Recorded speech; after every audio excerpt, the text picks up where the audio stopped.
भगवान शिव ने क्यों किया था सुदामा का वध? गोकुल के कन्हैया भगवान श्री कृष्ण के परम मित्र सुदामा अपनी मित्रता के वजह से शास्त्रों में प्रख्यात हैं। शांत व सरल स्वभाव के श्री कृष्ण के मन में अपनी अलग ही छवि बनाने वाले सुदामा को दुनिया मित्रता के रूप में याद करती है, लेकिन इनका एक रूप ऐसा भी था जिसकी वजह से भगवान शिव ने इनका वध किया था। इस सत्य पर विश्वास करना मुश्किल तो है, लेकिन अगर हम इतिहास के पन्ने पलटे तो यह सच सामने आता है। तो आखिर ऐसा किया क्या था सुदामा ने कि भगवान शिव को उनका वध करना पड़ा? वीडियो में आगे बढ़ने से पहले हमारे YouTube चैनल जीवन ज्ञान संगम को लाइक सब्सक्राइब करें और कमेंट में हर हर महादेव लिख दे, आपका कल्याण ही कल्याण होगा। स्वर्ग में विशेष भाग भूलोक में सुदामा और विराजा निवास करती थी। विराजा को कृष्ण से प्रेम था, किंतु सुदामा स्वयं विराजा को प्रेम करने लगे। एक बार जब विराजा और कृष्ण प्रेम में लीन थे तो स्वयं राधा वहां प्रकट हो गई और राधा ने स्वयं भूलोक से पृथ्वी पर निवास करने का श्राप दे दिया। इसके बाद किसी कारणवश राधा जी ने सुदामा को भी श्राप दे दिया, जिससे उन्हें भूलोक से पृथ्वी पर आना पड़ा। मृत्यु के पश्चात सुदामा का जन्म राक्षस राजदम्भ के यहाँ शंखचूर्ण के रूप में हुआ तथा विराजा का जन्म धर्मध्वज के यहाँ तुलसी के रूप में हुआ।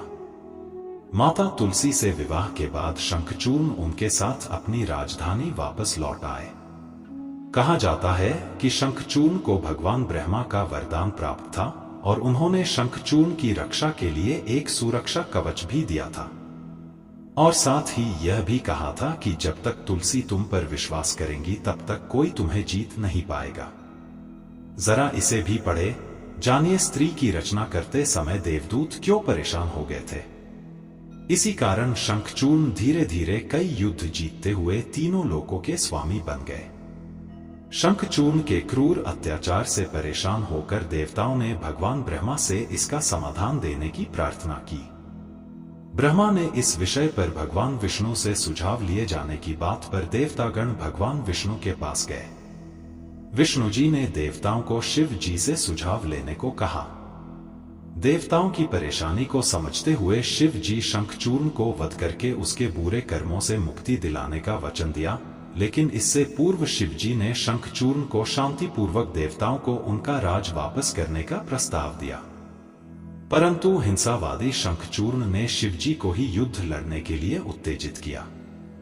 शंखचूर्ण यानी सुदामा के पूर्ण जन्म के रूप से युद्ध के प्रस्ताव के बाद भगवान शिव ने अपने पुत्रों कार्तिकेय व गणेश को इस युद्ध के लिए मैदान में उतारा।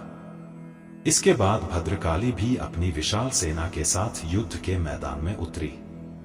शंखचूर्ण पर भगवान ब्रह्मा के वरदान के कारण उनका वध काफी मुश्किल था, तो अंत में भगवान विष्णु युद्ध के दौरान शंखचूर्ण के सामने प्रकट हुए और उनसे उनका कवच मांगा जो उन्हें ब्रह्मा जी ने दिया था।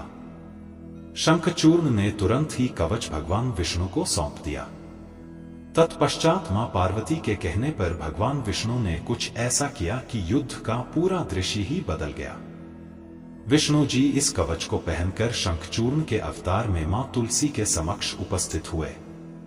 उनके रूप को देखकर मां तुलसी ने उन्हें अपना पति मान लिया और बेहद प्रसन्नता से उनका आदर सत्कार किया, जिस कारण मां तुलसी का पतिव्रत खंडित हो गया। शंखचूर्ण की शक्ति उनके पत्नी के पतिव्रत में स्थित थी, लेकिन इस घटना के बाद वह शक्ति निष्प्रभावी हो गई। वरदान की शक्ति के समापन पर भगवान शिव ने शंखचूर्ण का वध कर देवताओं को उसके अत्याचार से मुक्त करा दिया। तो इस प्रकार सुदामा के पूर्ण जन्म अवतरण शंखचूर्ण का वध भगवान शिव के हाथों हुआ। आज के लिए बस इतना ही, मिलते हैं न्यू वीडियो पर। जय हिंद, जय भारत।